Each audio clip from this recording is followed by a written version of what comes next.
podría iniciar sin antes hacer una introducción de lo que vivimos el día viernes, de lo que se vivieron estos días a lo largo de la ciudad. Agradecemos lo que el Señor ha hecho. Creía, mientras que fui el primer día a Cristo el Salvador, a poder ver lo que el Señor tenía preparado para nosotros como iglesia. Y cuando digo nosotros, le incluye a usted y a mí. Amén. Cuando creemos que Dios trae algo a una ciudad, lo trae para la iglesia en general. Amén. Y en ese tiempo podía ver cómo este evangelista que pudo venir junto con el otro evangelista, David y Jean, veía que en medio de su juventud habían cosas que marcaban nuestras vidas y conversábamos acerca de lo que Dios estaba haciendo en ellos. Pero me sorprendía mucho porque hablaba con el apóstol, me decía ¿qué tal? ¿Cómo estuvo la palabra? Y por lo general la palabra de los evangelistas no puede ser una palabra, o no es por lo general tan profunda. Ellos vienen a mostrar señales, vienen a mostrar milagros. Y él dijo, yo vengo a hablarte de Jesús. Y por allí comenzó, pero lo que me sorprendía es que cuando él fue lleno de la presencia del Espíritu Santo, él comprendió que su vida había cambiado. Amén. Y hoy nosotros hemos recibido porciones en diferentes circunstancias de nuestras vidas, y como que hay cosas que nos detienen. Y hablábamos de la disciplina. Él compartía que él por lo general lee la palabra desde las 9 de la mañana hasta las 11 de la noche en el momento que se convierte. Imagínate, estamos hablando de 12 horas de poder tener o estar exponiéndose a la palabra. Dime si una persona no cambia al ser expuesto a Jesús. Definitivamente sí. Y en este tiempo yo decía, la iglesia también necesita esa disciplina. Amén. Necesitamos nosotros como iglesia esa disciplina. Amén. Quiero que te tomes este consejo, porque a veces decimos, Señor, úsanos, pero ¿cuánto tiempo le estamos dedicando a Él? Utilízame como tu instrumento, como tu vaso, pero ¿cuánto tiempo le dedicamos a Él, a su palabra, a su presencia? ¿Cuánto tiempo le adoramos? Inclusive estamos en tiempo de adoración, en tiempo de predicación, y tomamos teléfono, respondemos mensajes, y está bien, tenemos cosas que hacer, es nuestra vida. Pero creo que es muy importante que podamos ser edificados en Él. Amén. Que podamos ser edificados en Él. Y pues pudimos ver todo lo que el Señor hizo, lo que hizo aquí en la congregación. Conversábamos, y esto es algo que para nosotros no es ajeno, pero sí se ha dejado de practicar. Para nosotros esto no es ajeno, pero hemos perdido la práctica. Nos da a veces no, bueno, es que si se demoniza, es que si pasa esto, es que si se demoniza va a ser libre. Y ya, un problema menos a su vida. Amén. Y nosotros como iglesia entendida y profética no debemos, mira el hermano, uy, ¿qué le pasó? Fue libre. Fue libre. En el tiempo de los apóstoles esto era normal. En el tiempo de los apóstoles la gente tenía que ser libre. ¿Por qué? Porque había un discernimiento de espíritu tan grande que era imposible que el diablo estuviera en medio de una reunión. Y nosotros a veces vemos personas que están como medio raras. Entonces decimos, bueno, si lo tocamos mucho, lo más seguro es que se manifieste. Vamos a dejar al hermano quieto y lo llevamos al encuentro. En el encuentro, ahí sí nos vamos a ver cara a cara. Pero un encuentro se hace cada 4 meses. Imagínate una persona cargando 4 meses un demonio. Y lo más seguro es que si está dentro, eso se va a oponer para que él no vaya. Entonces, que nosotros tengamos un corazón como el de la iglesia primera, que lo importante era agradar al Señor. Amén. Lo importante era honrar la presencia del Señor. No podía coexistir el Espíritu Santo y un espíritu inmundo dentro de una persona. Recuerden el tiempo donde este hombre va a dar su casa, Ananías y Zafira, y mienten, acuerda mentir. ¿Y qué pasa? Por cuanto le has mentido al Espíritu Santo, el Señor hizo un juicio inmediatamente. Había un temor de cargar un demonio. Y hoy en día vemos personas que tienen dificultades en sus vidas matrimoniales, personales, financieras, pero son por causa de las ataduras o del espíritu que puede estar operando en su familia como una iniquidad, en su vida, como consecuencia de un error o de un pecado. Entonces decimos, no, pero es que el hermanito no podemos tratarlo mal y vamos a seguir orando por él. Hermano, sé libre, sé libre, sé libre. No pueden coexistir dos vidas dentro de una persona. No puede estar la presencia de Dios y otra cosa alterna allí molestando. ¿Por qué? Porque no hay lugar. Imagínense dos familias viviendo en una casa, dos hombres, dos mujeres, dos esposas y 4 hijos, 8 personas más en una misma casa. Bueno, hoy vamos a hacer tal cosa. No, sale el otro. No, ¿qué pasó? No vas a hacer todo eso todavía, espérate. Sería terrible. Por eso es que nosotros como casa debemos mantenernos limpios para que la presencia de Dios pueda obrar en nuestras vidas. Amén. Sé que el plan de Dios es perfecto. Sé que el plan de Dios es bueno. Sé que el plan de Dios es para nosotros hermoso. Pero nosotros necesitamos que eso se haga. Y sé que hay gran parte de la iglesia que no había visto esto. Muchos se sorprendieron, muchos se maravillaron. Y gloria a Dios por eso. Gloria a Dios por las señales. Gloria a Dios por la vida de los evangelistas. Gloria a Dios por todo lo que Dios hizo en medio de estos días. Pero también es importante saber que nosotros como casa tenemos una visión, tenemos un diseño y tenemos un llamado. La comunidad cristiana Luz y Vida es un centro de adoración, pero nosotros nos movemos bajo un ministerio quíntuple, donde los 5 ministerios son importantes para nosotros, donde amamos como pastores, donde ayudamos y predicamos como evangelistas, donde pastoreamos y ayudamos a las personas y enseñamos a personas, como maestros. Pero también tenemos discernimiento de espíritu y profecía como profetas. Y el conjunto de esas 4 funciones vienen a ser un ministerio quíntuple. Eso es la comunidad cristiana Luz y Vida. Dentro de estas sillas donde estamos, yo sé que hay maestros, apóstoles, profetas, evangelistas, pastores, y cada uno de maestros y cada uno de los ministerios que Dios nos ha otorgado. Usted tiene uno. Diga, yo tengo uno. Por lo menos tiene uno. La Biblia dice que el que menos se le ha dado, se le dio un don. Y usted tiene uno. De entre los 5 tiene uno. Amén. Entonces, ¿por qué le digo todo esto? Porque muchas veces decimos, si hicieran más eventos de estos en la iglesia. Qué bueno que se hagan más eventos de estos en la iglesia. Pero ¿por qué nosotros no formamos evangelistas que hagan lo que hizo el evangelista Jay ese día? ¿Por qué nosotros no formamos pastores que arreglen matrimonios, que aconsejen matrimonios, que restauren vidas, que sanen? ¿Por qué no lo hacemos? ¿Por qué preferimos, que venga el profeta fulano, el mejor, el del turno? El espíritu de la profecía es el mismo espíritu de Yeshua. Y ese está sobre nosotros. Y ese está sobre la iglesia.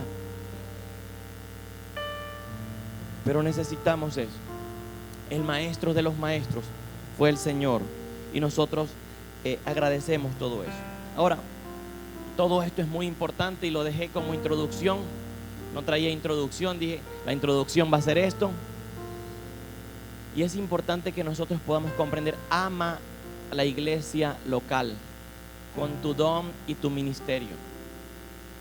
He estado ayudando a este grupo de alabanza, porque sé que muchos le han dicho, tú vas a salir a las naciones, tú vas a salir a las naciones, tú vas a manifestar el nombre de Dios en alto, tú vas a hacer tal cosa. Y sí, nos los han dicho, pero uno se pule en la casa. En la casa es donde la gente te dice, wow, a mí me ministró la canción que cantó Samuel, lo que hizo Jessica, lo que hizo Damelis, lo que hizo Silvia, lo que hizo el grupo de alabanza. Eso me marcó. Pero nosotros muchas veces se cumple la palabra, lo que dice que nadie es profeta en su propia tierra. Pero nosotros necesitamos aprender a ser profetas en nuestra propia tierra. Necesitamos aprender a amar el don del hermano. Necesitamos aprender a amar el pastor que nos pastorea. Necesitamos aprender a amar el profeta que está aquí en la congregación, que está sujeto al plan. Necesitamos amar el apóstol que ha puesto un fundamento y una visión sobre nuestra casa.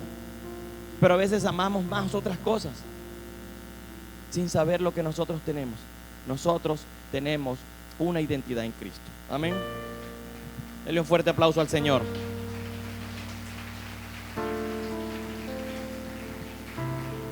La Biblia habla en el libro de Efesios que los dones se hicieron para la edificación del cuerpo. A veces no entiendo, no sé por qué hay tan poquitas danzarinas hoy, pero tenemos un cuerpo de danzarinas de ¿cuánto? 25, menos 20, 13, y danzan ¿cuánto? 5, 4. Deberíamos danzar, deberíamos tener gente preparada para todo este tiempo, porque el don que Dios nos ha dado es para ser mostrado en medio de la iglesia. Amén. Se hizo para la edificación del cuerpo. Ahora, para el título de esta prédica tenía dilemas, tenía ideas, tenía pensamientos, y le decía: Señor, ¿cómo se hace? ¿Cómo lo hacemos? Hay muchas cosas que en medio de este tiempo nos pueden estar moviendo todo lo que es el mundo espiritual, nuestra vida almática, todo. Pero desde hace un tiempo el Señor venía ministrándome acerca de cómo opera su reino, cómo es Él en su reino. Y recuerdo que en medio de la lectura de la palabra, por lo menos leemos el libro de Mateo capítulo 13, y Él habla de diferentes parábolas, se enfocó en muchas parábolas, y cada vez que Él quería enseñar algo, no lo podía hacer de la forma más directa posible, sino que utilizaba parábolas para enseñar. Él utilizó ejemplos para enseñar. A Él lo seguía un sinfín de personas, pero esas personas tal vez no podían tener la capacidad de poder entender lo que Él quería decir de una forma cruda como Él la estaba viendo. Amén. Y yo decía, bueno, ¿cómo lo hacemos? ¿Qué título le colocamos? Pero quiero que tome nota acerca de este título y que pueda ser para su vida algo que nos rete a ir por más. Y el nombre de esta conferencia lo hemos titulado El último vagón. Amén. Diga conmigo: el último vagón. Dígalo más fuerte: el último vagón. Cuando hablamos de esto, por lo general hablamos de un vagón y sabemos que de una vez a nuestra mente se nos viene lo que es la ilustración de un tren, se nos viene toda lo que es la estación. Para algunos que vieron la serie de Harry Potter, ¿se acuerdan? Ay, Dios mío, pastor, no puede nombrar a Harry Potter en el altar, ese hombre no es de Dios. Pero yo sé que a muchos les gustó y muchos dijeron: no, vamos a ver cómo se mueve el mundo espiritual y tal, eso es profético. Pero sé que para muchos se viene esa ilustración, y los que han podido ir al metro de Caracas saben que viene un vagón. ¿Y en cuál te montas tú? Yo me voy en tal línea. No, ya es cambio de ¿cómo se llama? Cambio de estación. Y nos hemos echado perdidas también cuando vamos a Bogotá y montamos en Transmilenio. Todo este tema es bien interesante, pero yo le decía: Señor, yo quiero expresar algo, una verdad, pero dame la forma. Y Él me hablaba de que Él, cuando fue a enseñar, utilizó muchas parábolas, utilizó mucho ejemplo. Pero cuando Él vino, el pueblo tal vez tenía una dificultad o vivía tal vez como hoy en día puede estar las naciones. No solamente Venezuela está convulsionada, hay otras naciones que están también convulsionadas. Hay naciones que tienen problemas. Hoy me paré y me salió una noticia donde Islandia está un volcán abajo es una isla, por supuesto, está debajo de la superficie y está haciendo erupciones internas y están quebrándose las calles. Esta isla está sufriendo bastante. Y yo decía: wow, todo esto es tremendo, pero sabemos que estamos viviendo los tiempos del fin. Y esa nación hoy en día tiene que correr al Dios de su salvación, que es Yeshua. Y los judíos, ¿qué tienen que hacer? Correr al Dios de su salvación, que es Yeshua, porque estamos en los tiempos del fin. Y los palestinos y los yiitas y toda aquella gente que hace mal, ¿qué tienen que hacer? Buscar al Dios de su salvación, que es Yeshua. La Biblia dice que Él no ha venido porque Él está esperando que todos procedan al arrepentimiento. Y hoy, nosotros que estamos aquí, y tal vez hay gente que dice: bueno, mi vida no está resuelta. Siempre pregunto: ¿qué pasaría con tu vida si Yeshua viene hoy? ¿Te quedas o nos vamos? Nos vamos. Come on, dijera nuestro amigo Jay. Nos vamos. Ahora, el pueblo estaba muy emproblemado. Estaban en esclavitud. El pueblo, vuelvo al relato de la palabra, ellos estaban con dificultades, estaban bajo la esclavitud de Roma. Siempre hablo de esto. Todo, no había economía, dependía todo de ellos. Todo dependía de ellos. Pero en ese momento viene y aparece la figura del Mesías. Y aparece Jesús en medio de la escena, en medio del momento más difícil de la historia, de uno de los más difíciles, porque hubieron exilios, deportaciones, todo este tema. Pero Él aparece, y cuando aparece trae un mensaje que para muchos fue algo que cambió su vida. Dice la palabra, Mateo capítulo 3 verso 2. Ayúdenme los de proyección, por favor.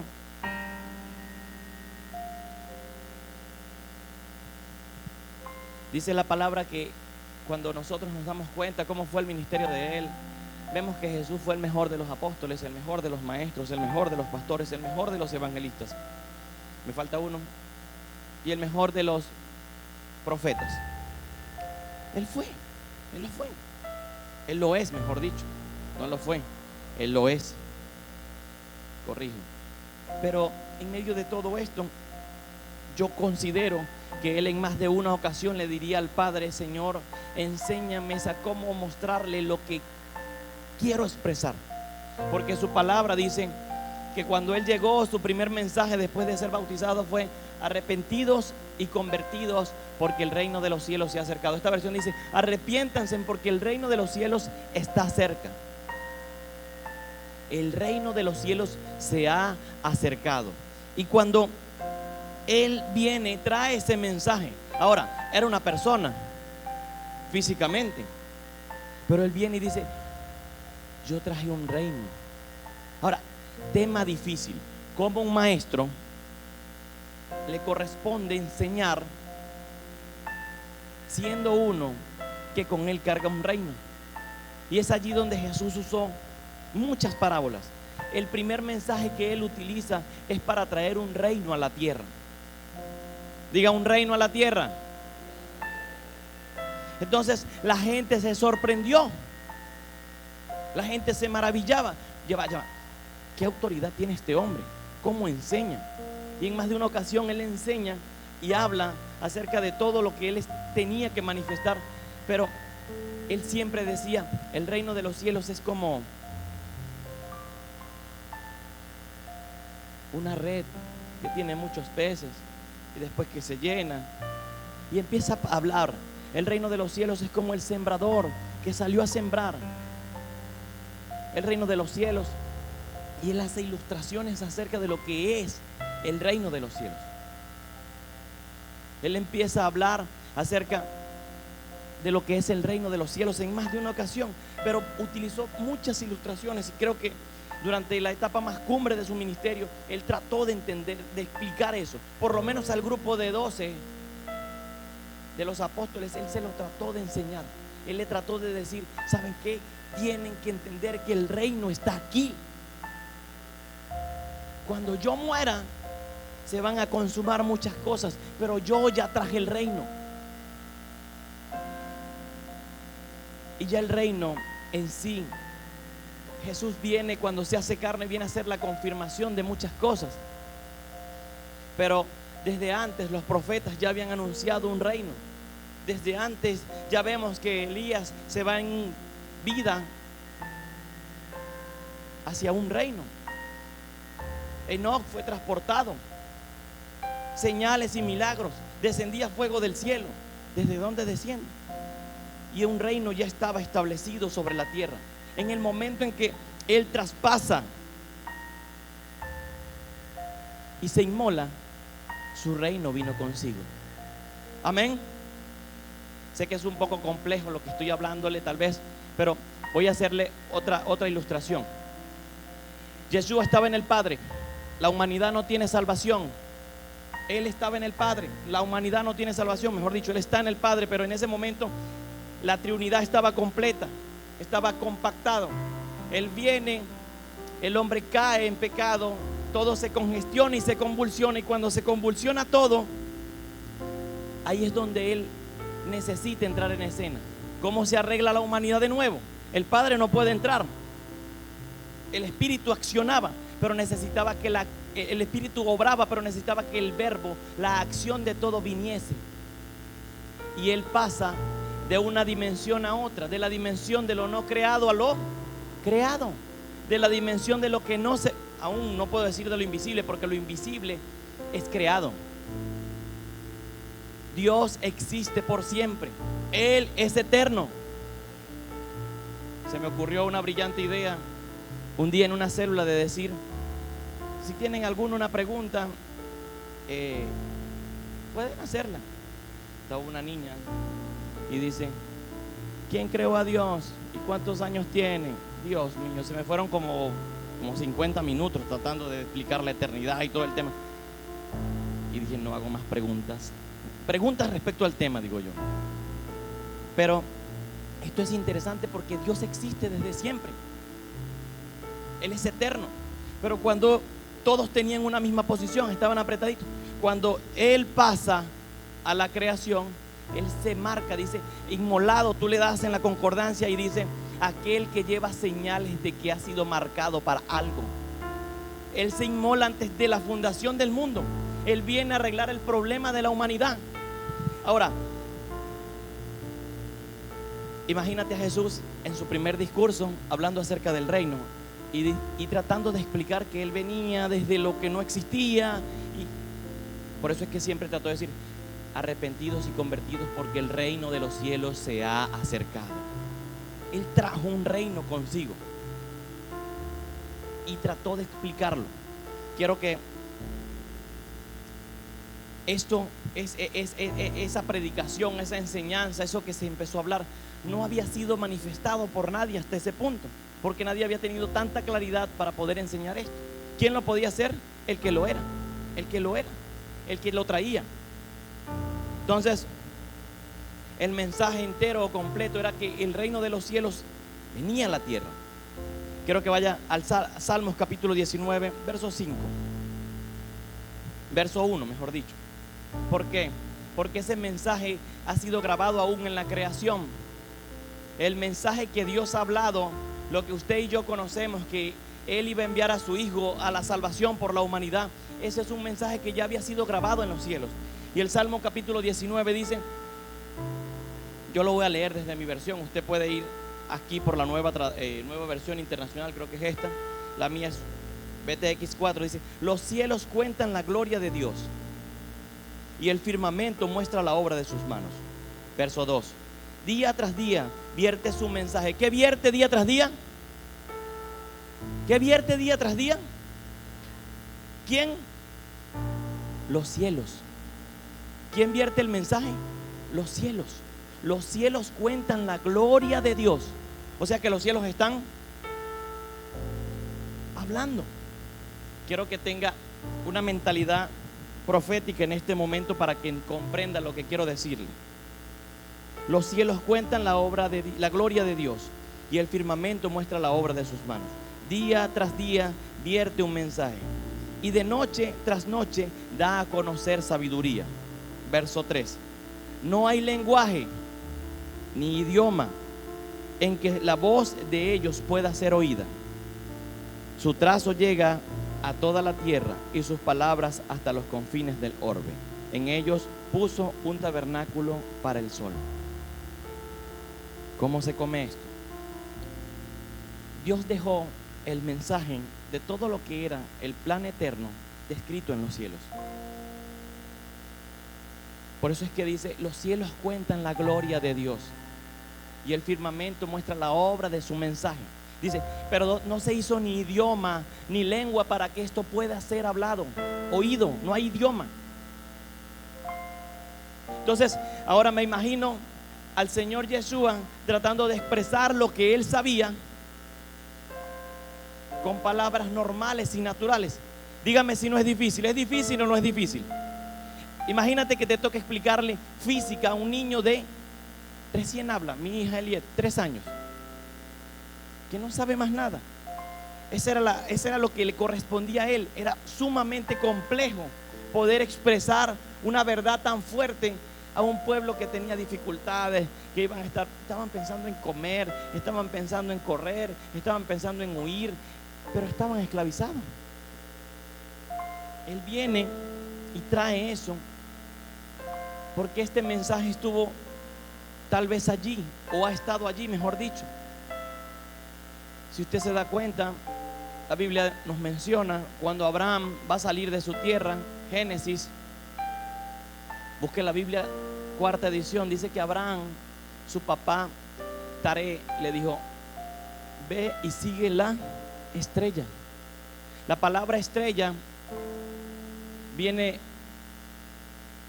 de la palabra ángelos en el griego, y ángelos significa mensajero, luminaria, luminosa, incandescente. Entonces Abraham ve una estrella. Su padre Taré, me imagino que eran buenos astrónomos. No confunda la astrología, que son aquellos que no utilizan ningún medio, están utilizando espíritus para poder engañar a la gente. La astrología no es de Dios. La astronomía es aquella ciencia que se encarga del estudio de las estrellas y del cosmos.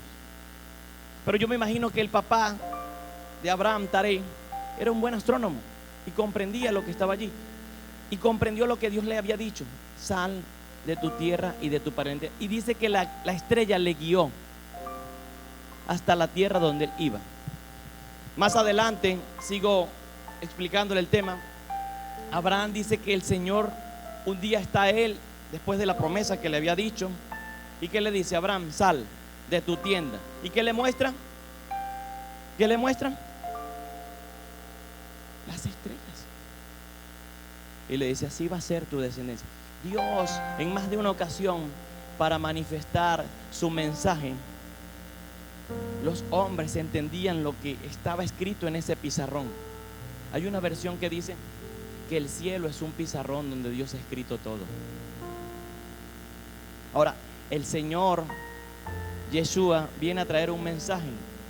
Él lo comprendía, pero no podía expresarlo, y empezó a utilizar parábolas. Él empezó a utilizar argumentos literarios para poder desglosar ese mensaje. Cuando él va a nacer, dice que los reyes del oriente, ¿qué hicieron para poder llegar a la Sucap donde él estaba? ¿Qué siguieron? Siguieron una lumbrera, y esa lumbrera les llevó ¿hasta dónde? Ellos llegaron a Jerusalén. Ha nacido el Mesías, y el rey de turno le dijo: ¿dónde? Dime dónde. Solo si el rey sabía, él iba a acabar con la vida del pequeño bebé. Pero ¿qué hicieron ellos? Dice que ellos miraron la estrella y salieron de allí y fueron al lugar. Llevaron oro, incienso, mirra, no recuerdo cuál era el otro elemento, pero sé que mirra, ¿verdad? Llevaron esos elementos para recibir al Rey de reyes y Señor de señores. Ahora, esta creación, la Biblia nos menciona que la creación cuenta y espera aún la manifestación gloriosa de los hijos de Dios. Amén. Entonces nosotros, el concepto de la eternidad se nos ha quedado solamente en que hay que pagar el Dundernet, solamente en que hay que resolver el problema del día a día, solamente que no tengo para comer. Ahí se nos quedó el concepto de la eternidad nosotros. Pero necesitamos que eso hoy se pueda romper sobre nuestras vidas. Amén. Para que podamos recibir un poco más de lo que Dios tiene para nosotros. Entonces, nosotros sabemos que el plan de Dios ha sido que la humanidad proceda al arrepentimiento y que su reino pueda establecerse en la tierra. Te quiero hacer una pregunta. Si Dios es rey y Él es tu padre, ¿qué eres tú? ¿Y los hijos de los reyes qué son? ¿Y tienen o no tienen? ¿Tienen o no tienen? No se lo cree todavía. Tú eres un príncipe de Dios, tú eres una princesa de Dios. Él va a proveer todo lo que sea necesario para ti. Él va a abrir la puerta de los cielos. Él va a hacer que cualquier cosa se acabe. Como Padre, Él nos ama. arrepentíos y convertíos porque el reino de los cielos se ha acercado. Trajo ese mensaje, trajo ese mensaje. Ahora, yo podía ver ese reino como otro punto diferente. Y mientras que hablaba, mientras que meditaba en todo esto y preparaba la palabra, buscaba algunas de las parábolas que utilizó el Señor. Dice la palabra, voy a leer primero 2 Corintios capítulo 5, verso 20 al 21, dice: Él tiene un reino, dijimos, amén. Y le dije que usted era príncipe del Señor. Pero aparte de eso, Él tiene algo bien interesante para nosotros. Dice la palabra que nosotros somos embajadores de su reino. Amén. Y cuando nosotros somos, usted ve un embajador y usted no lo ve por ahí dando lástima. Él tiene una embajada, él tiene un lugar donde poder residir en medio de una localidad. Usted va a la embajada de Estados Unidos a sacar la visa y ese territorio no es venezolano, ese territorio es americano, porque ellos compraron eso. Es como los aeropuertos. Los aeropuertos no son territorios locales de los internacionales por lo general. No son del país donde residen, son de todos. Usted va a una embajada y ese territorio le pertenece al país que envió. Ahora, dice la palabra que nosotros somos embajadores de su reino. Amén. Y que Él vino y trajo su reino. Y en medio de todo esto, nosotros necesitamos ver que si yo soy un embajador, yo tengo libre jurisdicción para poder moverme, porque alguien me ha comisionado para algo. El dueño de la embajada o el dueño del otro país o el dueño del otro reino me envió a mí con una comisión, que soy embajador. 2 Corintios 5:20 dice: y así que somos embajadores en el nombre del Mesías, como si Dios rogara por medio de nosotros, rogamos en el nombre del Mesías. Reconciliaos con Dios. Y al que no conoció pecado por nosotros, lo hizo pecado para que nosotros llegáramos a hacer justicia de Dios en Él. Él nos envió y nos comisionó como embajadores de su reino. Trae el reino, y una vez que trae el reino, nos comisiona como embajadores de su reino. Ahora, si podemos ver algunas de las parábolas que Él habló, una sería la parábola del sembrador. Otra sería cuando él habla de la parábola del sembrador, los discípulos le hablan: Señor, ¿y a qué te referiste con esto? ¿Por qué hiciste esto? Dinos. La parábola del trigo y la cizaña fueron ejemplos que utilizó para poder explicar el reino. La parábola de la semilla de mostaza, la parábola de la levadura, la parábola del tesoro escondido. Me gusta mucho esta. La parábola de la perla que tiene gran precio. Él dice: el reino de los cielos es como un hombre que va a un mercado, que va a un lugar y ve una perla preciosa. El reino de los... Y por esto vende todo lo que tiene con el fin de conseguir esta perla. El reino de los cielos es semejante a un hombre que ve un terreno y en medio de ese terreno hay un tesoro, y él vende todo lo que tiene con el fin de adquirir ese tesoro. Y consigo el reino, consigo eso. Entonces, cuando él trató de explicar, era sinónimo de decir: bueno, todo lo que tú has tenido es importante, pero ahora yo también te entrego mi reino. Yo te entrego mi reino. Y hoy, iglesia, eso no está ajeno de nosotros. Él dejó su reino para nosotros.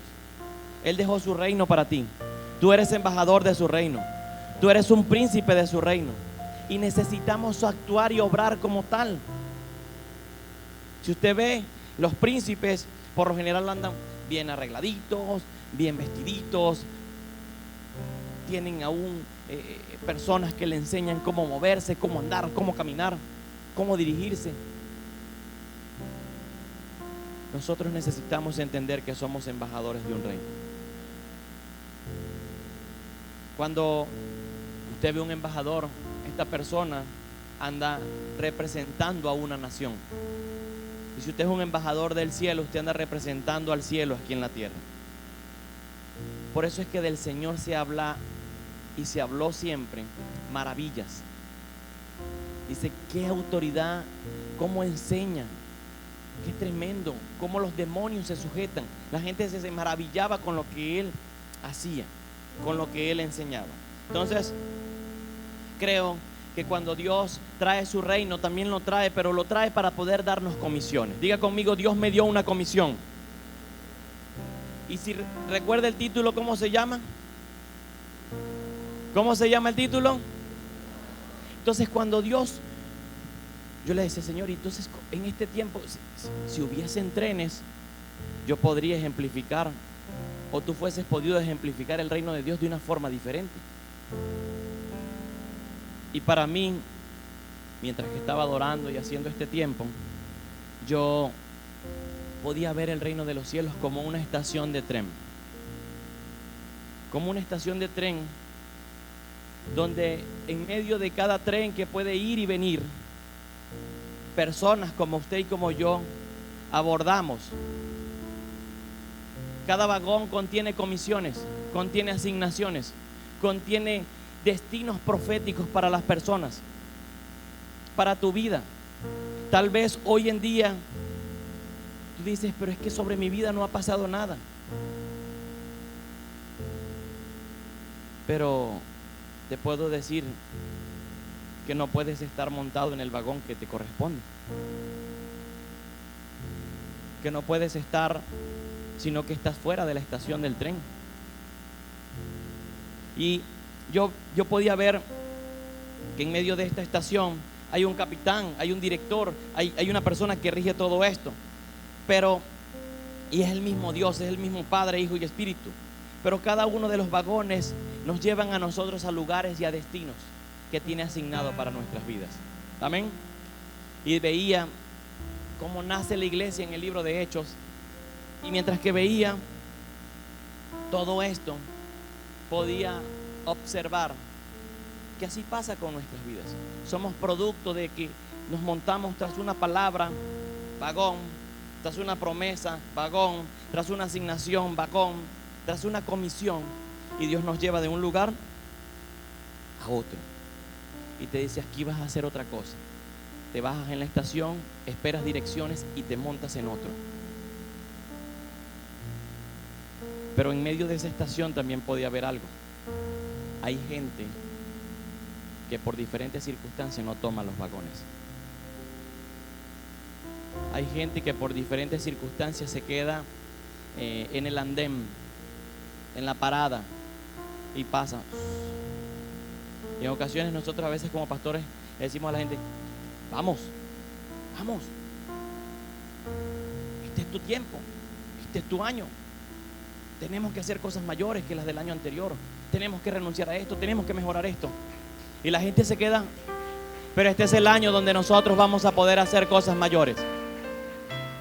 En ese pasillo de esa estación hay gente, hay mucha gente. Y hay personas que se quedan solo viendo cómo personas bajan y suben de los vagones.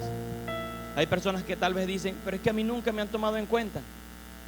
¿Te has montado tras la asignación que Dios te ha dado? Una pregunta para que no la respondas. ¿Qué ha dicho Dios de tu vida, de tu casa y de tu familia? Interno aquí. ¿Qué ha dicho Dios? No es el plan, no es que vamos a ser profesionales, es que vamos a hacer esto, es que cuando yo construya, es que cuando yo haga. ¿Qué dijo Dios de ti? ¿Cuál es el plan o el destino profético que Dios tiene para ti? ¿Cuál es?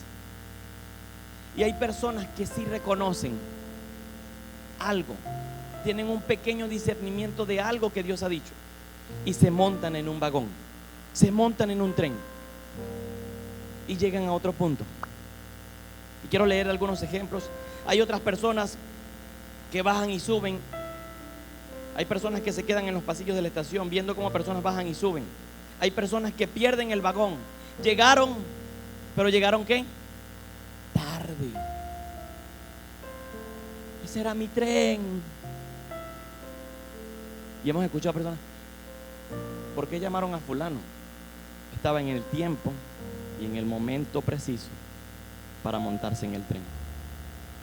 Tal vez se esforzó, se anticipó para llegar. Y hay gente que no llega por mérito propio, hay gente que llega allí por gracia. Pero al estar allí y se abren las puertas de ese vagón, usted se monta. Señor, llévame a otro nivel. Y esta prédica es para que hoy nosotros podamos montarnos en el destino correcto que Dios nos ha enviado. Amén. Ajá. Hay personas que pierden el vagón. Sí. Otras personas tal vez se montan en algunos vagones equivocados. Y pasan dos cosas. El reino, imagínate, parábola de San Raúl, capítulo 3, verso 14. El reino de los cielos es como una estación de tren. Pero te quiero decir otra cosa. Tal vez hay personas que toman vagones equivocados. No estaban y se montaron. Pueden pasar dos cosas. La Biblia habla de las personas que son maduras y de las que son inmaduras. En ese vagón pueden pasar dos cosas. Si eres maduro, tú creces al nivel de lo que está en ese vagón. Pero si eres inmaduro, sales frito. De ahí sales mal. Tú dices, ¿y qué pasó? Este no era mi tren. Para algunos son tiempos de aceleración. Para otros pueden ser tiempos de destrucción. Pero los correctos, ¿cuáles son? Los que tienen discernimiento de espíritu, los que tienen mentalidad profética, los que saben qué Dios ha dicho de ellos. El saber eso es como, esta parábola se completó aquí. El saber esto es como aquel que tiene el boleto. Tú tienes un boleto y tú sabes a dónde vas, ¿verdad? Sabes cuál es tu destino, sabes cuál es tu plan. Entonces el que sabe a dónde va, llega antes, carga el boleto en la mano y se sienta. Y cuando viene el tren, ¿qué va a pasar? Ese es el mío, aquí me voy yo. Ese es el tipo de persona que necesita tener la iglesia. Pero dentro de todos, como el reino es de todos, hay de todo. ¿Qué pasa si he perdido mi vagón? Lo más seguro es que el capitán del tren vuelva a hacer el recorrido para que tú te vuelvas a montar. Nunca es tarde para alcanzar el reino de Dios. El tiempo es ahora. El tiempo es ahora. El tiempo es ahora. El tiempo es ahora, iglesia. Creo que ahora sí estamos entendiendo, amén. Ahora imagina a Jesús explicando el reino a personas con problemas. Señor, ¿qué palabras uso? Le diría al Padre, ayúdame. Yo ayer le dije a la red, por favor, oren conforme a lo que dice Efesios 6, para yo poder explicar algo que es un poco difícil, con palabras normales. Pero nosotros necesitamos entender esto. Y hoy yo necesito reflexionar. ¿Cuál es tu condición hoy que estás aquí sentado? Tu condición es que puedas reflexionar si estás haciendo lo que Dios te ha comisionado. ¿Qué posición tienes en medio de esa estación de tren? ¿Eres de los que tiene el boleto en mano y espero? ¿Eres de los que tal vez perdí un vagón? ¿Eres de los que estás en el vagón equivocado, con madurez o con inmadurez? ¿O eres de los que simplemente caminan por los pasillos echando cuentos y no sabe qué pasa? No importa cuál es la posición. Hoy Dios nos va a mover a que podamos pararnos al frente de esa puerta que necesitamos entrar para poder avanzar a la siguiente, al siguiente destino, al siguiente nivel. Amén. Por eso se llama el último.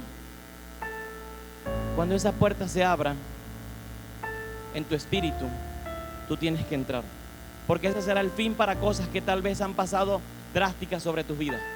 Puede ser el fin de tal vez la escasez económica de tu vida. Puede ser el fin del problema matrimonial que tanto te ha emproblemado. Puede ser el fin del hijo no convertido. Puede ser el fin del problema que te ha atormentado durante años, o el fit del pecado que no has podido resolver en tanto tiempo. Pero cuando venga ese vagón, yo me agarro porque me agarro. Me monto en ese tren. Este es mi tren. Diga conmigo, este es mi tren. Este es mi tren. Voy a hablar, parafraseando, de algunas cosas que suceden en el libro de Hechos para entender lo que son las comisiones. ¿Por qué? Porque en medio de el llamado no viene solo. El llamado viene con comisiones. Que la entendamos o no, eso es otra cosa. Siempre cuento cuando nos llaman a nosotros,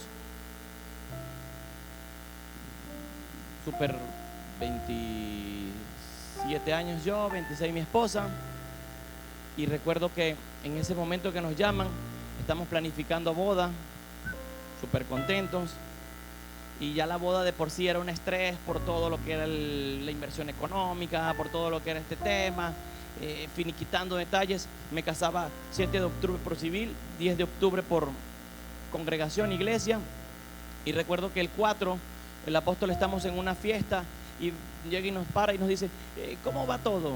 ¿Cómo va todo, amado? Él siempre con su calma, con su paz. Chalón, amado, ¿cómo vamos? Yo llego y le digo, bueno, apóstol, va bien todo. ¿Qué falta?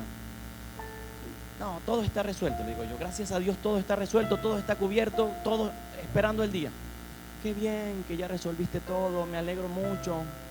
Eso va a ser de bendición, me dicen. Pero te quiero decir algo, dice.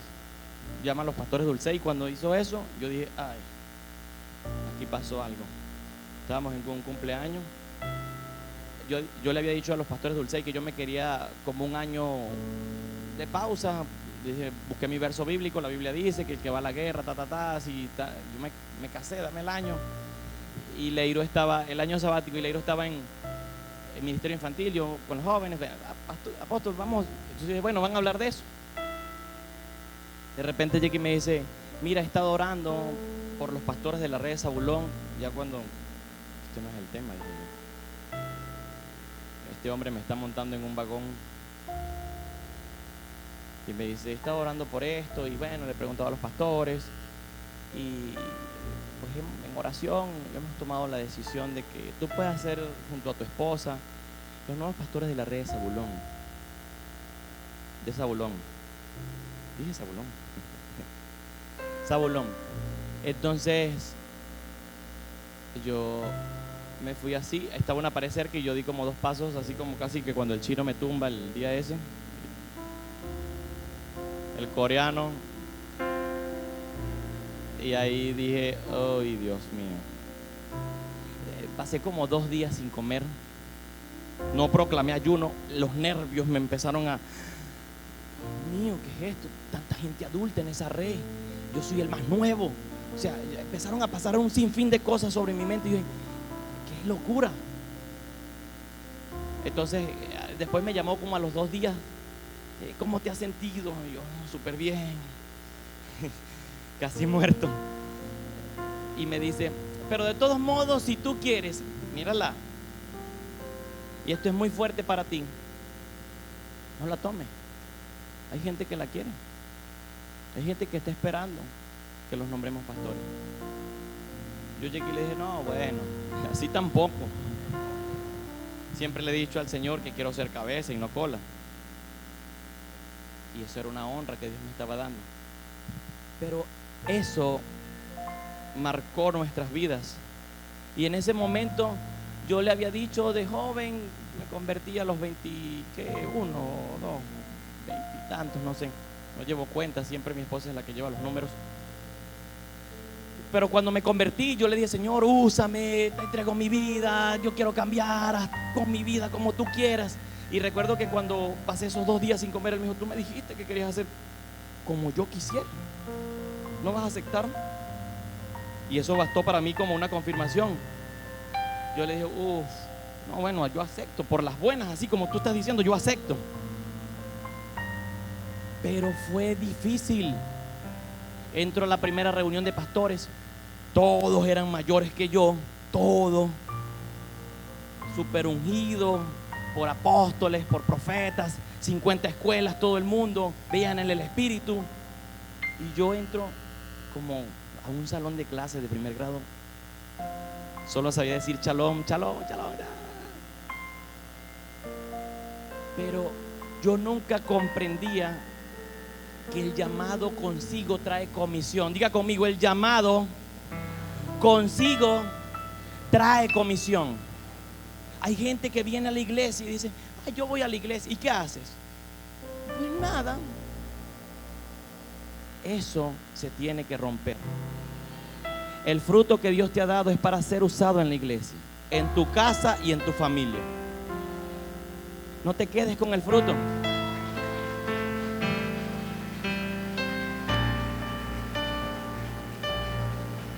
Cuando un árbol da fruto, usted dice: uy, el árbol, ¿cómo es que es nacional de Venezuela? El mango. El mango. No, estoy haciendo un sarcasmo. ¿Por qué? Porque le ha salvado la patria a más de uno. Sí. Yo sé que es el araguaney, pero ahora usted ve el mango bien bonito. Mi esposa le gusta comer mucho mango. Cuando sea temporada de mango, el pastor Carlos siempre nos trae un tobo. Este es para los pastores y le llega un tobo completo para mi esposa. Entonces, usted ve los mangos y usted dice: uy, están bien bonitos. Si están verdes, con sal, qué bueno, en rodaja. Si están maduros y están amarillos, no pasados, usted dice: uy, qué calidad, voy a bajar. Y tú anhelas el fruto. Así es la persona cuando está en la iglesia. Hay árboles que son frondosos. Yo una vez vi un mamón macho. El tipo da madre sombra, pero no da mamones. Estaba en la finca de mi suegro, está en la finca de mi suegro, y yo dice: qué bonito árbol, pero no da fruto. Y eso es chimbo. El diseño de un árbol es ¿para qué? Para que dé fruto. Entonces nosotros en la Biblia dice que somos árboles. Y la Biblia nos habla en Juan de que somos vid. Hoy tú necesitas entender que el fruto que tú estás dando, primero, una vez que a ti te quitan uno, te están obligando a que crezcas más. Pero hay gente que el fruto se le está dañando en las ramas. Y hay gente que ni siquiera da fruto. Están como el mamón macho. Para nada. Este tiempo, iglesia, del año 2024 es un tiempo para que nosotros podamos comer de los frutos que ustedes tienen. Que la gente pueda degustar. Qué amor tiene mi hermano. Qué gozo. Qué benigno es. Que la gente pueda comerse lo mejor de ti. Que la gente pueda dar lo mejor para la iglesia y ser edificados en eso. Amén. Vuelvo al libro de Hechos y perdón por estos 10 minutos. Mira, lo primero, cuando voy a Hechos, dice, y aquí están hablando de cuando Esteban es ungido, cuando faltaba uno. Dicen: así que los 12, habiendo convocado a la congregación de los discípulos, le dijeron: no es bueno que nosotros dejemos la palabra para servir las mesas, más bien buscad más bien hermanos, a 7 varones entre vosotros que sean de buen testimonio, llenos del espíritu y de sabiduría. Características que tenían que tener para servir: llenos del espíritu y sabiduría. Entonces dicen: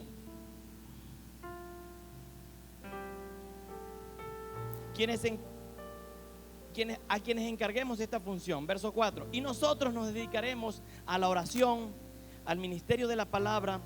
Y lo dicho fue de agrado a toda la congregación, y escogieron a Esteban, varón lleno de fe, del Espíritu Santo, y a Felipe, a Procoro, a Nicanor, a Timón, a Parmenas y a Nicolás, y a Nicolás, prosélito de Antioquía, y a quienes le presentaron delante de los apóstoles, y después de orar les impusieron manos, y la palabra de Dios crecía y el número de discípulos se multiplicaba grandemente en Jerusalén. Entonces, ¿qué sucede? Se presenta la dificultad. Los apóstoles habían dejado a un lado la predicación, pero cuando esta dificultad viene, ellos inmediatamente toman una decisión de levantar líderes para que se dedicaran a esta función y ellos no pudieran abandonar el ministerio de la palabra. Oraron, impusieron manos y les dieron la comisión. Allí fue levantado un hombre que se llama Esteban. ¿Recuerdan la historia de Esteban, verdad? ¿Cómo muere Esteban? ¿Por qué? ¿Por qué mueren? Por predicar el misterio o el evangelio del Señor Yeshua. No lo quiso negar, y al no negarlo, lo que estás diciendo es mentira. No, pasó así. Mira, él se le reveló a tal y tal y tal, y empezó a hablar Esteban y a dar su discurso de todo lo que era el reino. Y ese Mesías, el que ustedes han crucificado, pero él ha resucitado. Y inmediatamente dice que lo empezaron a apedrear. Entonces, en este ejemplo, hablando de nuevo a la estación de tren, estos varones, 7 varones fueron montados en una comisión para poder seguir trabajando, para poder seguir atendiendo las mesas, para poder seguir, que el reino pudiera seguir creciendo. Impusieron manos sobre ellos y les comisionaron a algo específico. Los llaman y los comisionan. Ahora, como en el reino de Dios todo es misterio tras misterio, Dios hizo cosas estupendas sobre esto. ¿Por qué? Porque cuando Esteban es llamado y es apedreado por el concilio, dice que cuando había una persona que era el que procuraba las muertes, que se llamaba ¿cómo? Saulo de. Y dice que cuando Esteban murió, sus vestiduras cayeron a los pies de Saulo. Lo que marcó puntualmente para mí la vida de Pablo es que cómo este hombre se va a dejar apedrear, se va a dejar matar por no negar a aquel Dios que resucitó. Y yo me imagino que Pablo seguiría pensando en eso. Esto es real. ¿Por qué? Porque me imagino que Pablo hasta ese momento dice: yo salvaría mi vida, yo mentiría. Pero hay gente que está dispuesto a darlo todo. El reino de los cielos es como un hombre que ve un tesoro en medio de un campo y vende todo lo que tiene con el fin de conseguir ese campo. Ese fue Esteban. Él vendió todo lo que tenía. Me imagino que Esteban era un joven, menos de 30 años pudo haber tenido, una vida por delante, pero él murió por el Dios de su salvación. Es más, él no murió. Él sabía que su vida iba a ser una ofrenda para el Señor, porque él dijo que mientras que lo apedreaban, y veo al Señor venir, él veía y dijo: Señor, en tus manos entrego. Lo mismo que hizo Jesús, le dio su espíritu al Señor.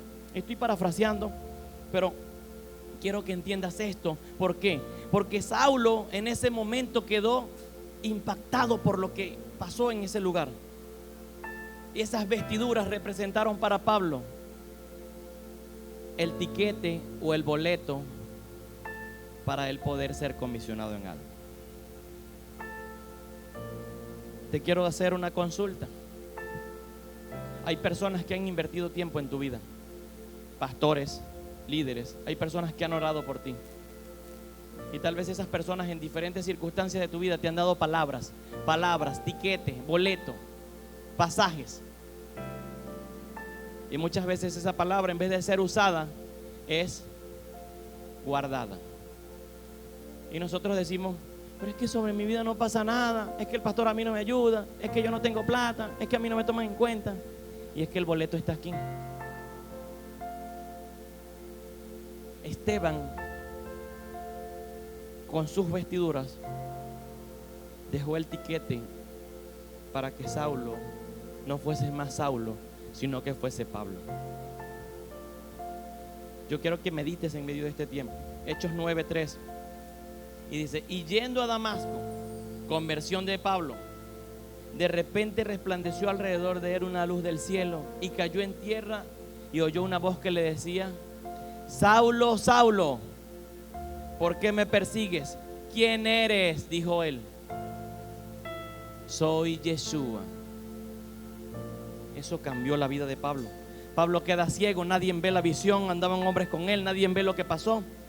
Lo llevan a un lugar. Entonces, cuando él abre los ojos, verso 8, no veía. Verso 9, tuvo 3 días sin beber ni comer, pero Dios le habló a otro hombre. Comisión y asignación en medio del reino de los cielos. Un hombre llamado ¿cómo? Ananías. Verso 11, levántate y ve a la calle llamada derecha, busca la casa de Judas, y ahí está un hombre de nombre Saulo de Tarso. He aquí, él ora.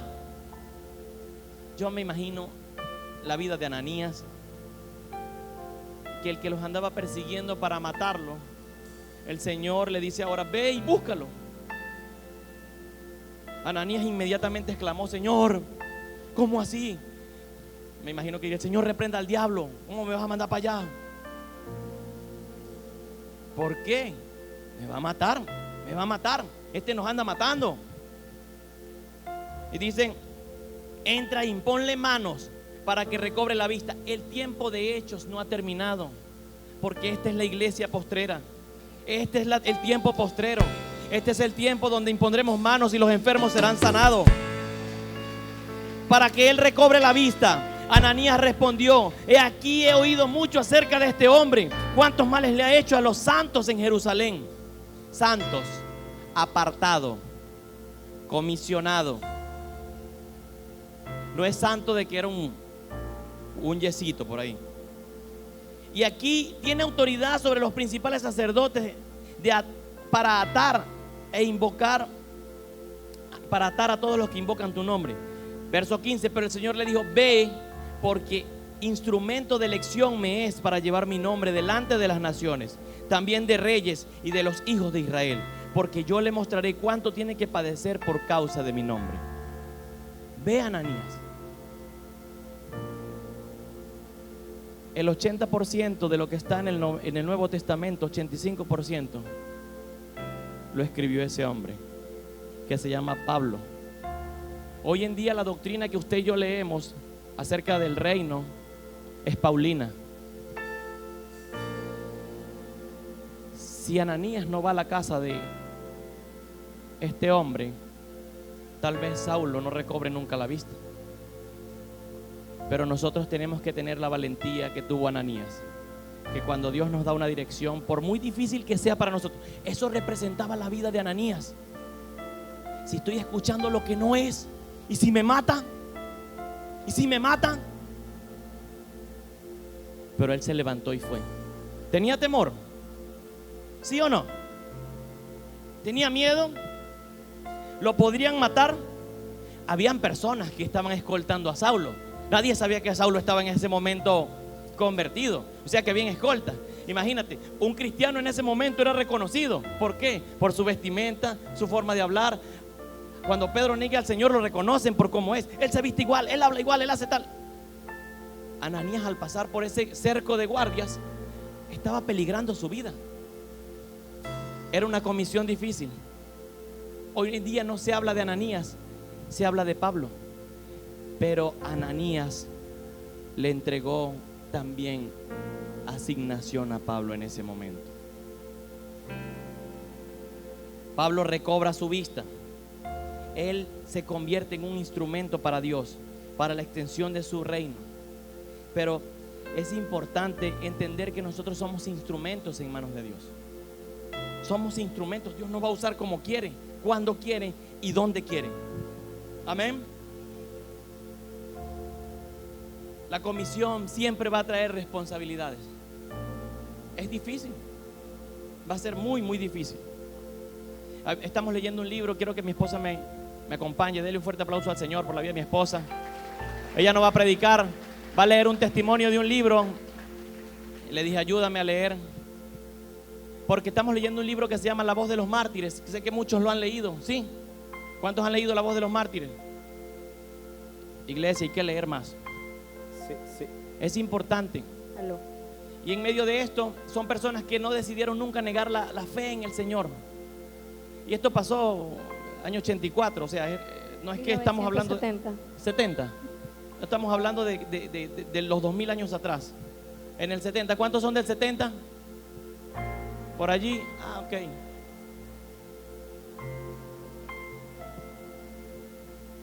Amén. Shalom. Fortalecidos por ángeles, locos por Jesús.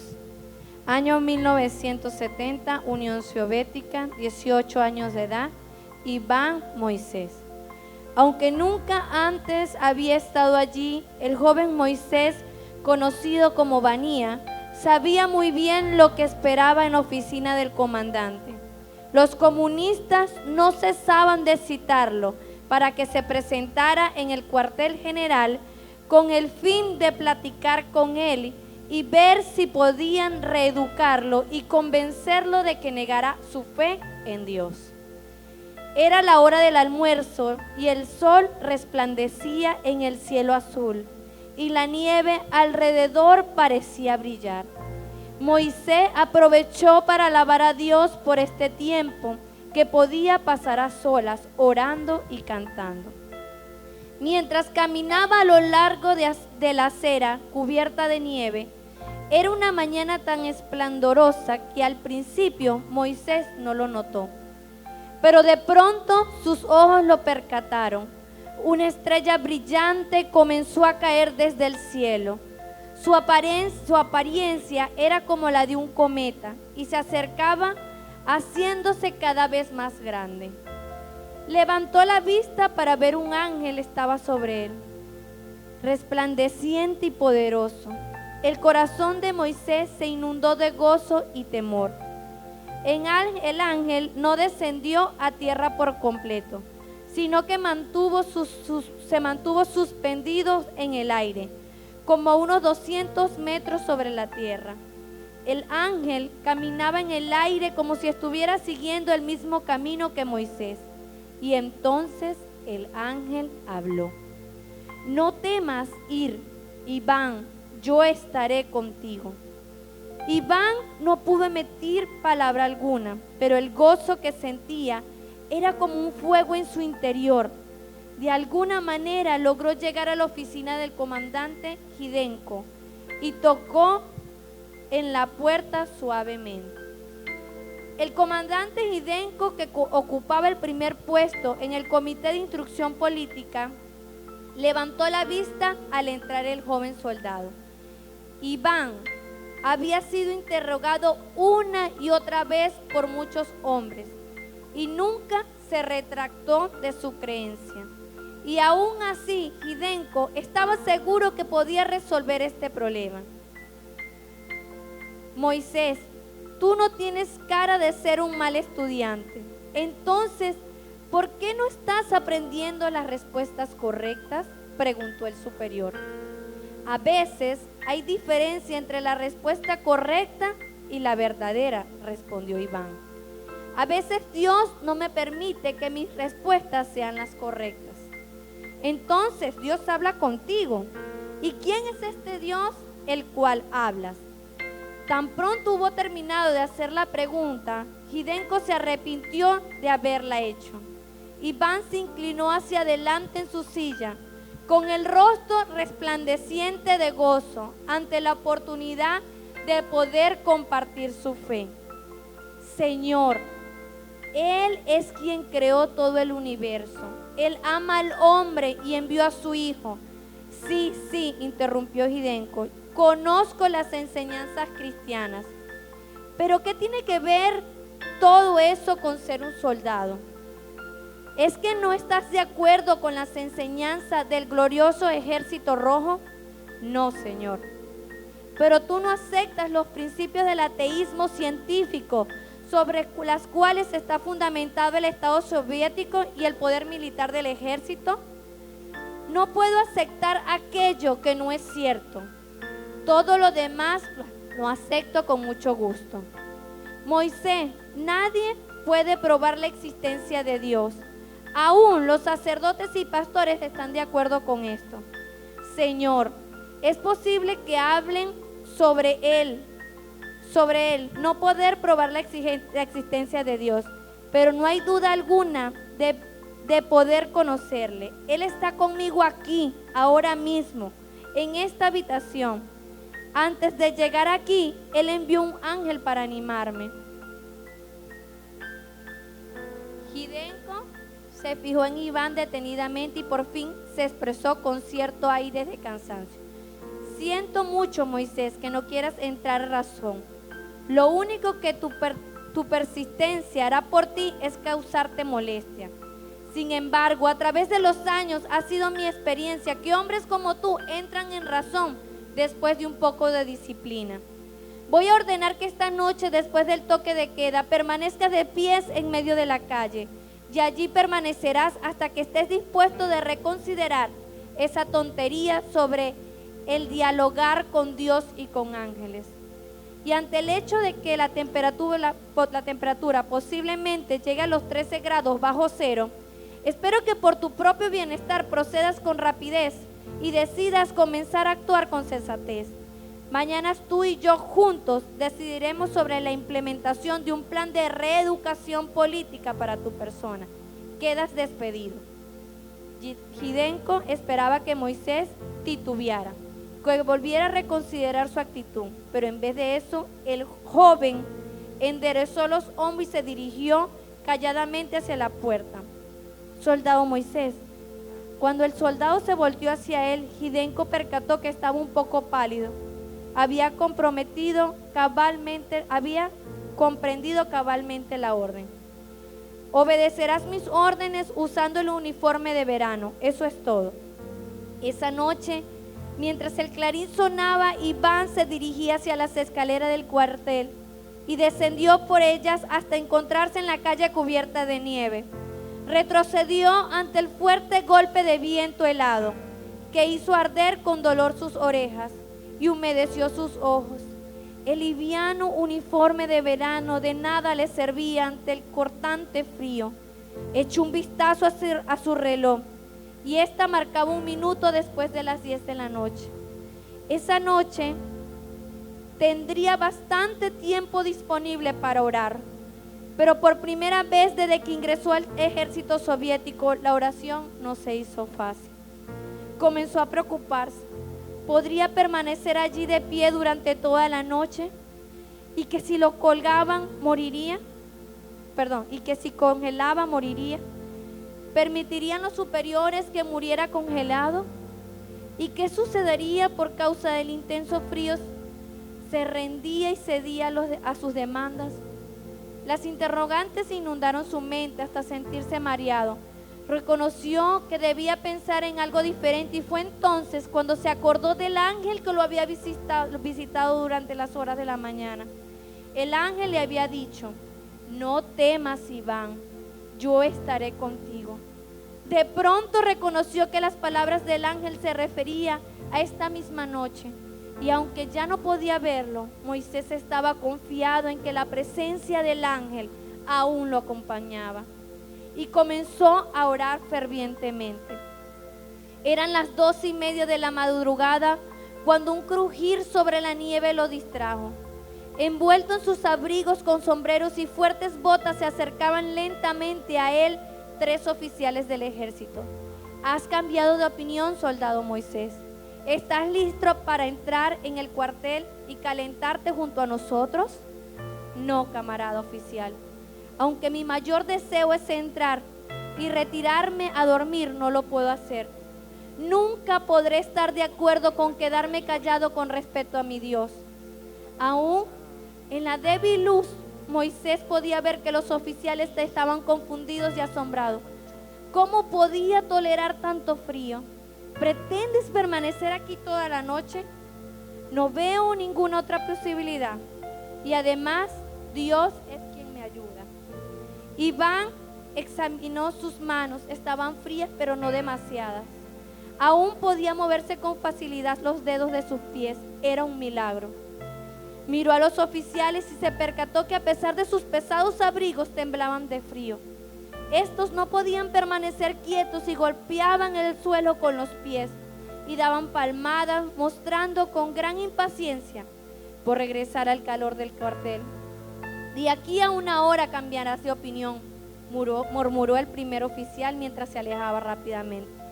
Iván continuó orando por todos los creyentes que conocía. Elevó cánticos, oró por cada uno de los oficiales, clamó ante Dios a favor de los hombres que estaban con él en el cuartel.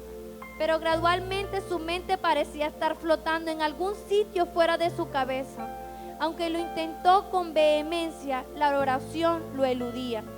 Iván estaba a punto de dormirse sobre sus pies cuando a las 3 de la mañana el oficial encargado lo despertó y lo dejó regresar al cuartel. Durante las siguientes 12 noches, Iván tuvo que continuar de pie en la calle frente al cuartel. Milagrosamente no se congeló y tampoco rogó que tuvieran misericordia de él. Continuó hablando con sus camaradas y con los oficiales sobre su fe.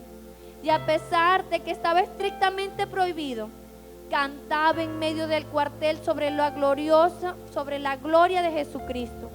A los que le amenazaban le decían: la alondra que es amenazada con pena de muerte por cantar, seguirá cantando. Ella no podrá renunciar a su naturaleza. Nosotros los cristianos tampoco lo podemos hacer. Ante una fe tan firme y ferviente, los soldados a su alrededor se convirtieron a Cristo. Los superiores continuaban interrogándolo en su intento de que negara a Jesús. En cierta ocasión lo colocaron en celdas congeladas.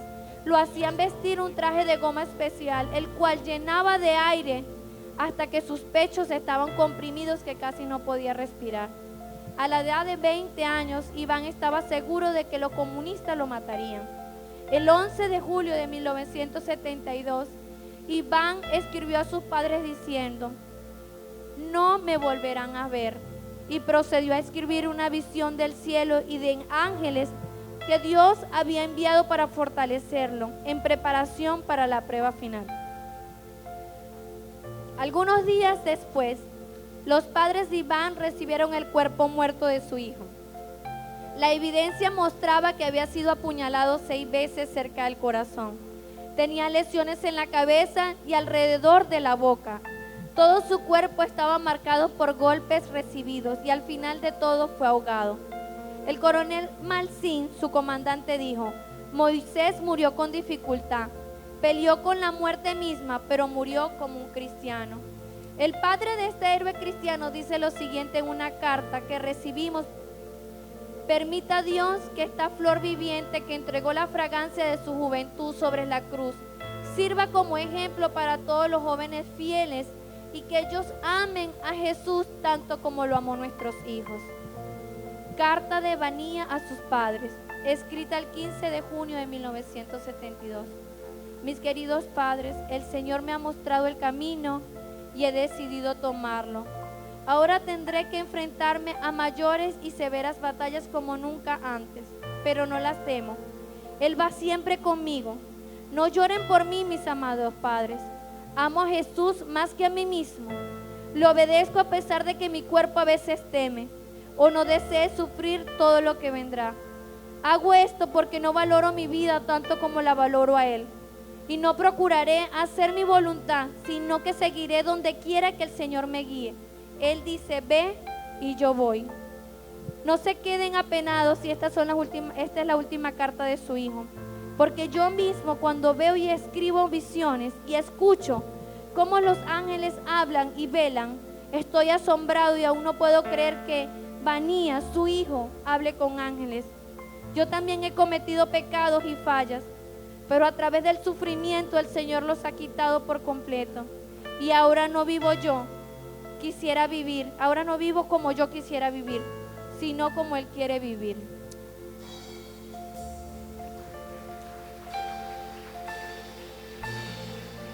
Nosotros pensamos que sufrimos.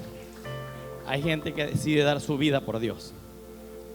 Creo que es importante que en este tiempo reflexionemos en lo que Dios ha dicho de nosotros. ¿Cuál es la comisión que Dios te ha dado? ¿Qué llamado Dios te ha hecho? Esteban solo tenía que decir o callarse y su vida iba a estar con él. Iván, este joven de esta historia, 1970, pudo haber negado su fe. Nadie iba a juzgarlo. Pero la demanda por Dios era mayor.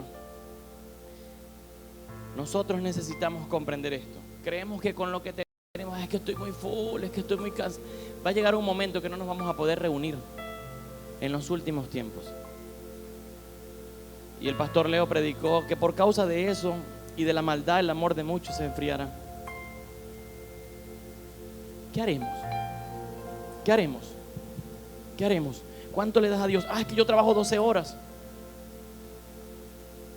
¿Cuántas horas tiene el día? Dios no se merece más. Mira esas sillas vacías. ¿Dónde está tu familia hoy en día? Es que me da pena hablarle, pastor. ¿Por qué? Hechos 11, 19, ya voy cerrando. Ahora bien, como resultado de la tribulación ocurrida por causa de Esteban, los esparcidos se fueron hasta Fenicia, Chipre y Antioquía. Voy a ir adelantando. Dice, verso 22, la noticia acerca de ellos fue oída por todos los de la iglesia en Jerusalén, y enviaron a Bernabé hasta Antioquía. Cuando llegó, vio la gracia de Dios y se regocijó y exhortaba a todos a permanecer fieles en el Señor con firmeza de corazón, porque era un varón bueno, lleno del Espíritu Santo y de fe. Y la gran multitud fue agregada por Dios, y partió a Tarso a buscar a Saulo. ¿Qué hizo Bernabé? ¿A dónde partió? A Tarso a buscar a Saulo. Y habiéndolo hallado, lo llevó a Antioquía, y sucedió que se reunieron con la iglesia por un año entero y enseñaron una multitud considerable, y los discípulos fueron llamados cristianos por primera vez en Antioquía. Resumo rápidamente. Un hombre que cuando es conocido por dar todas sus posesiones a Dios, la puso todo delante del Señor, llamado José inicialmente, pero cuando empezó a caminar con los apóstoles y fue lleno del Espíritu Santo, dice que su nombre fue cambiado a Bernabé. Diga conmigo, Bernabé. Viene, es enviado a Antioquía, pero cuando están en Antioquía, comisionado ¿a qué? A predicar, a afianzar a los fieles. El centro de operaciones más grande después de Jerusalén en el primer siglo fue la iglesia en Antioquía. De ahí exportaban a diferentes lugares. De ahí salieron todos a predicar la buena noticia del evangelio. Entonces muere Esteban, todo el mundo se convulsiona y empiezan ellos a salir. Fenicia, Antioquía, diferentes lugares. Pero Bernabé, le dicen: Bernabé, tú vas a Antioquía, ve por favor. Él estuvo allí, enseñó, pero dijo: no, yo conozco un hombre que está en Tarso, voy a buscarlo. Era Pablo, y dice que con él enseñó durante un año. Imagínate, Pablo no sabe aún el plan o la comisión que Dios tiene para él, pero Bernabé sabía dónde podía posicionarlo, y lo toma y lo lleva. La gente se asustó mucho. Pablo no era muy querido, como pueden saber, por todo lo que había pasado en su vida. Pero en ese momento él lo presenta a la iglesia y le dicen: vengan, este hombre ya se convirtió. Entonces creo que este hombre empieza a ser un instrumento. ¿Qué significa Bernabé? La palabra Bernabé significa hijo de la consolación o hijo de la exhortación. Es un nombre compuesto. Bar, de bar, significa hijo, y Navid, que significa exhortación. También es utilizado el nombre porque la palabra profética viene para exhortar, y es el mismo verbo que se utiliza para profecía. Entonces también su nombre puede ser definido como hijo de la profecía. Era un hombre que fue llamado a exhortar, a profetizar sobre la iglesia. Este fue un discípulo lleno del Espíritu Santo, y él empezó a hacer operaciones acerca de lo que era el reino de los cielos. Y él es quien le abre la puerta a Pablo para que pueda tener acceso, ya que Pablo, la gente le tenía mucho miedo. En el capítulo 13 de Hechos, del 2 al 4, a él lo comisionan junto con Pablo para ir a predicar el evangelio a los gentiles. Fue uno de los que se resolvió como un conciliador. ¿Por qué? Se presenta un problema donde los judíos querían circuncidar a los gentiles, y él fue uno de los que: no, ya va, no encadenemos a los gentiles a la ley judía. Dios nos hizo libres, y él fue uno de los primeros que empezó a hablar de la circuncisión del corazón junto con Pablo. Pero nosotros necesitamos entender esto. Quiero que te pongas sobre tus pies y que podamos adorar un momento. La familia más grande que existe en el mundo se llama la iglesia. La familia más grande que existe en el mundo se llama la iglesia. Estos hombres no eran familia de sangre, pero sí eran parte de una iglesia. y la iglesia los unía. La sangre de Yeshua derramado en el madero nos une. Nos une. Y nosotros necesitamos ser fiel a la institución que nos ha llamado. La iglesia nos ha comisionado. Somos fieles a la iglesia. Le hago un ejemplo de la fidelidad a la iglesia, o a la institución, mejor dicho. ¿Cuántos trabajan en alguna empresa privada o pública? Levante su mano. ¿Usted ha tenido dificultades con algún compañero en ocasiones? Sí, ¿verdad? Pasa cualquier cosa, no me trajo las copias, nos molestamos, X, Y. ¿Usted deja de ir al trabajo porque se molestó con su compañero de trabajo? ¿Sí o no? No, ¿verdad? ¿Por qué? Porque es fiel a la institución. A nosotros nos pasa algo en medio de la congregación y inmediatamente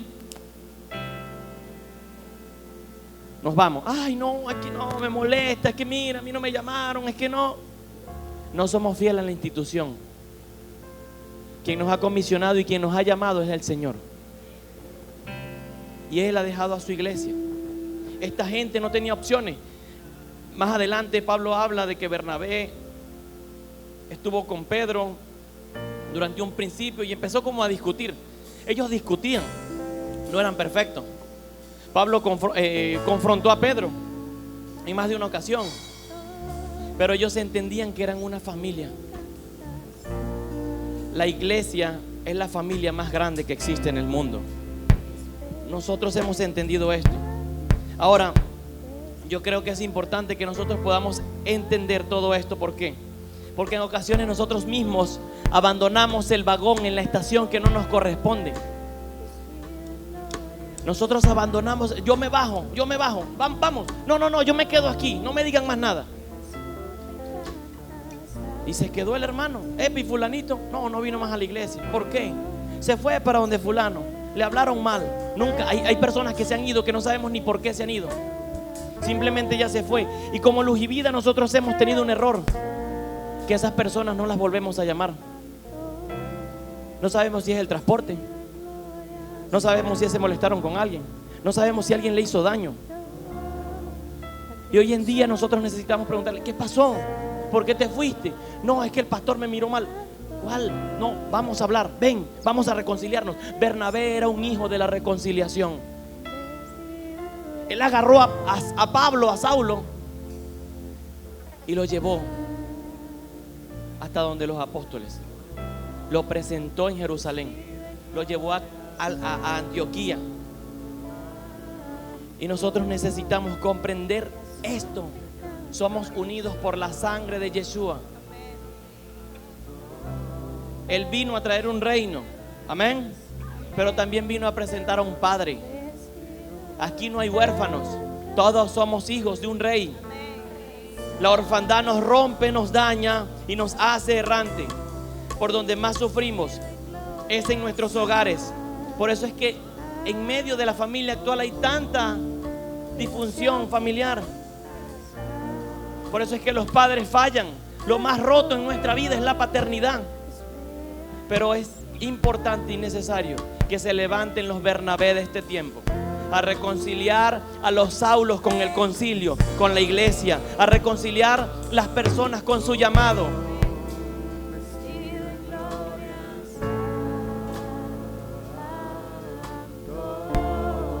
La creación te canta. Adora al Señor.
donde tú estás, cierra tus ojos, cierra tus ojos, cierra tus ojos. Espíritu Santo, ayúdanos. Te queremos, Señor, dar lo mejor de nosotros, Señor.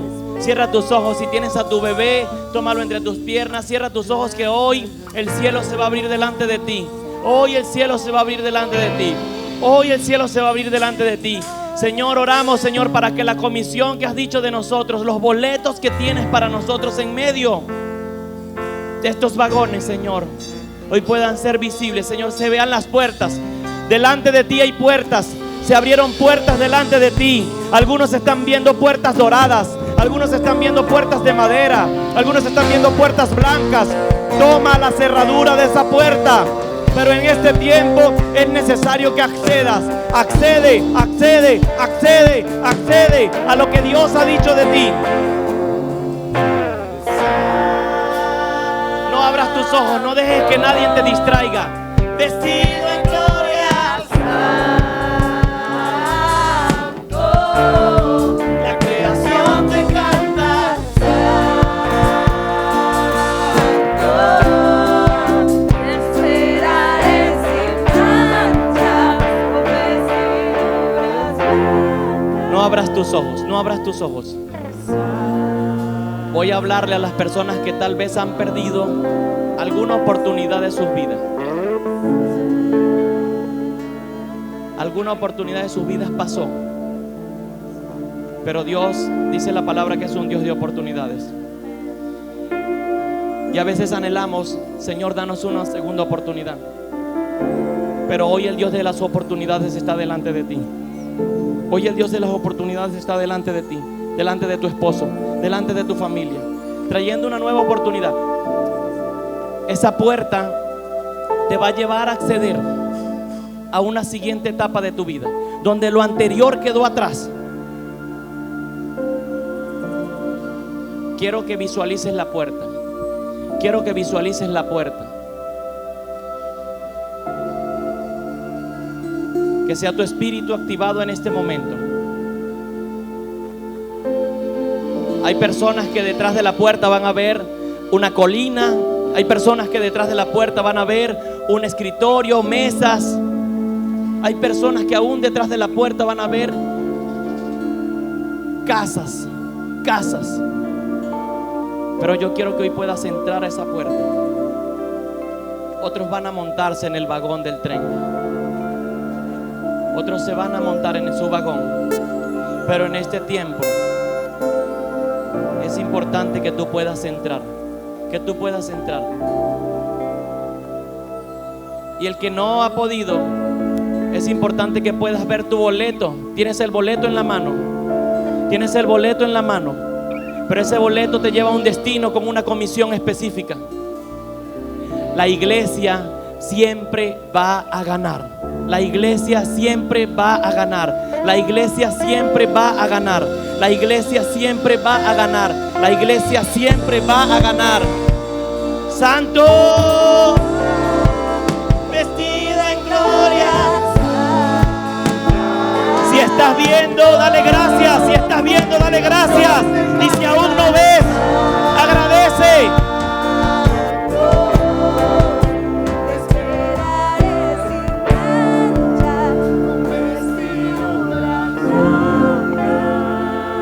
Yo quiero que hoy Pablo y Bernabé cambiaron la visión de la iglesia. La iglesia hasta ese momento estaba preparada solo para predicarle a los judíos, pero ellos salieron a un mundo desconocido, el cual eran los gentiles. Y yo quiero que hoy, si tal vez en los casos que te ha pasado has perdido algún vagón, si tal vez ha pasado algo sobre tu vida donde no has estado como errante, si tal vez en algún caso te han roto en medio de la comisión, yo quiero hoy pedirte que puedas pasar adelante. Si quieres un milagro, hoy la puerta se ha abierto delante de ti. Sé que hay personas que están recibiendo. Pasa adelante, pasa adelante. Dios ya está hablando. Pasa adelante. Sé que hay personas que tienen algo que buscar hoy.